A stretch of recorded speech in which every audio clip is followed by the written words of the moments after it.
मेरा नाम श्वेता है और ये मेरा बेटा विवान है।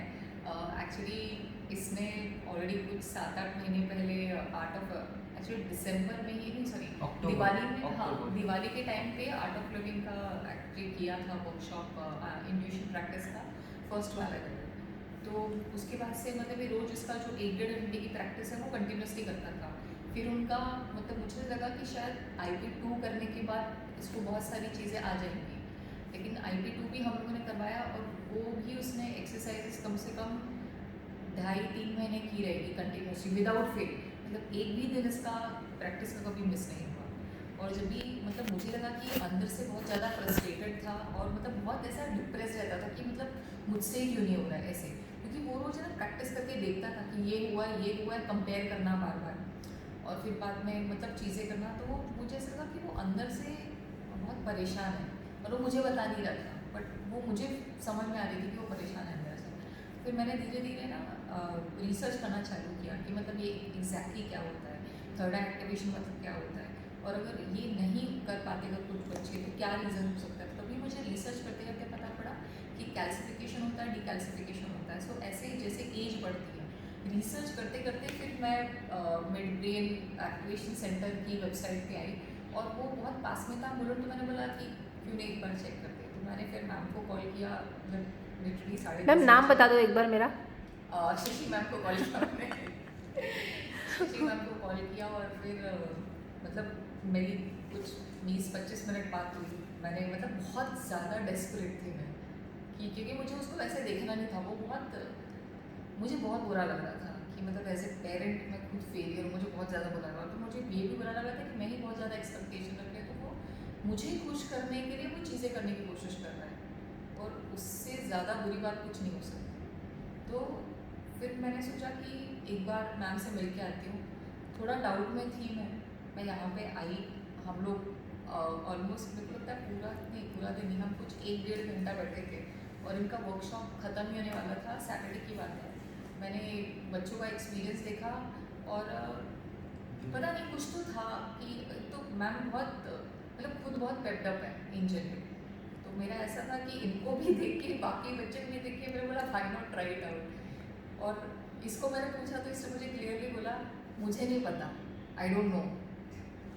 उसने लिटरली मुझे वो जवाब दिया था। सागर भी था, बोलता है मुझे नहीं पता।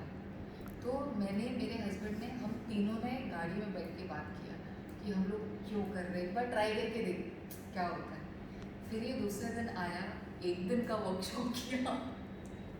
उसमें भी लेकिन काफ़ी खुश था, मतलब काफ़ी खुश था। मतलब कैसा था फर्स्ट डे आपका? मेरे को कलर्स आ रहे थे जितना, मतलब कि लास्ट टाइम मेरे को उसके अंदर से एक्टिविटीज़ जो करता था उसके अंदर से रीडिंग एक्टिविटी एक थी, वो होती नहीं थी कभी, मतलब हमेशा ट्राई बट इसके अंदर फर्स्ट डे से ही सारे रिजल्ट आए। और प्रैक्टिस आपको इजी लग रही थी या बहुत टफ था? एकदम Easy. एकदम टेंशन easy। लेके हो रहा था प्रैक्टिस? नहीं। और कोई सिंसियरिटी नहीं ना, वो एकदम जो मतलब मैंने तो उसको देखा है वो ऑरा क्लीन करते हुए ये प्रैक्टिस देखी बहुत देर तक।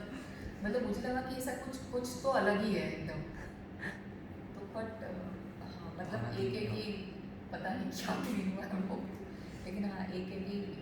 फिर यहाँ पे मैंने फर्स्ट एक दिन का वर्कशॉप किया, फिर मैम ने ऑनलाइन वर्कशॉप किए। थोड़ा स्लो था उसमें रिजल्ट और उसके बाद भी थोड़ा सा हम लोग टेंशन में थे। बट हाँ अभी काफ़ी टाइम से प्रैक्टिस करा था। मैं मैम के साथ रेगुलरली शेयर करती हूँ कैसे कर रहे हैं, तो एक्सरसाइज वगैरह करने के बाद तो बहुत अच्छा है। और आज वापस रिपीट वर्कशॉप किया हम तीनों के साथ, तो रिजल्ट्स आर ब्रिलियंट। और मैम आपने भी ये वर्कशॉप अटेंड किया, आपका रिजल्ट कैसा है? हाँ मैं तो बहुत खुश हुई थी ना, मुझे दिमाग में मतलब अच्छी क्लैरिटी मिल रही है। जो ऐसा टेंशन वगैरह रहता था वो नहीं हो रहा है मुझे। और ब्लाइंड मुझे फोल्ड अलग करना? ब्लाइंड फोल्ड करना मुझे एक्चुअली यकीन नहीं था कि मैं कर पा रही थी। बट हाँ वो पता नहीं अपने आप आता है वो चीज़। और आंटी जी आप? हाँ मेरा भी ऐसे मतलब बीच में तो मेरी ये हालत थी ना कि कुछ पहली बात तो याद ही नहीं रहता आजकल तो, लेकिन यहाँ बिल्कुल नहीं, मतलब बोलते हैं ना वो क्या, अभी रखा और अभी नहीं कुछ, मतलब बिल्कुल ब्लैंक। लेकिन अभी यहाँ पे आई ना वो अपने ब्लाइंड, तो उसमें क्या कि वो इतना मतलब अच्छा लगा और मैं कर पाई। पहले मुझे मतलब अभी मैं ये लगता था मुझे कि मैं सब भूल गई, मतलब अभी वो एक तरह की वो बीमारी होगी ना बोलने की वजह से होगा, लेकिन अभी वो कॉन्फिडेंस आया मुझे कि हाँ मैं ये कर सकती हूँ और मैं ये बता सकती हूँ मतलब। Very good. सागर जी आपको कैसा लगा? मुझे तो पहले से इसे ब्रेन रिलेटेड एक्टिविटीज़ में बहुत ज़्यादा क्यूरियोसिटी है। सो जब भी मैंने आपके वर्कशॉप में लास्ट टाइम जब भी आए थे हम लोग, तो तभी जब देखें कि कैसे बाकी स्टूडेंट्स हैं जो भी बच्चे हैं वो आइडेंटिफाई कर रहे हैं, तो एक क्यूरियोसिटी थी और इसको भी देखा, फिर ये भी आइडेंटिफाई कर पा रहा था। सो आई थॉट कि हाँ ये मुझे भी बहुत ज़्यादा इंटरेस्टिंग लगा और इसलिए मैंने सोचा कि आई शुड ट्राई इट। और थोड़ा स्लो है बट यस मुझे पता है कि मैं कर सकता हूँ और वो मुझे काफ़ी इंटरेस्टिंग लगा। Very good. सो ओवरऑल देख के बहुत अच्छा लग रहा है कि एक फ्रेम में 3 जनरेशन बैठी है। Thank you for trusting me ma'am. Thank you आप मेरे पास आने के लिए, मुझे ये मौका देने के लिए कि मैं आप लोगों के लिए कुछ कर पाऊँ और आप मेरे रिजल्ट से सेटिस्फाई हो, इस बात के लिए तो सबसे बड़ा वाला थैंक यू। मैम एक्चुअली ना मेरे लिए बहुत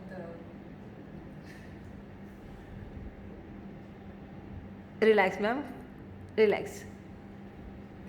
एक्चुअली क्या जब बहुत टाइम से ना बहुत सारे टेंशन थे और वो कहीं ना कहीं अफेक्ट हो रहा था, तो मुझे ऐसा लग रहा था कि उसके साथ जो दूसरे बच्चे रहते हैं ना, वो कभी क्लास वास में गए तो दूसरे बच्चे को पता रहता है कि मुझे ये करना है वो करना है, तो इसको जो भी पूछा तो ये बोलता है मुझे नहीं पता। तो वो बहुत ज़्यादा टेंशन वाली चीज़ थी मेरे लिए। सो विवान, क्लैरिटी ऑफ माइंड है कि नहीं अब? है है। अब आपको पता होगा आपको क्या करना है। फिगर आउट तो कर लेगा इतना तो पता। गुड मैम, ज़रूर होगा, इम्प्रूवमेंट बहुत सारी आएगी और बहुत अच्छा होगा। आप सभी लोग प्रैक्टिस करना नहीं छोड़ेंगे, थोड़ी प्रैक्टिस कीजिए और नहीं, बहुत सिंसियरली नहीं करना है, नॉटी बन के प्रैक्टिस कीजिए, बहुत अच्छा होगा। Thank you ma'am, thank you so much, thank you everyone.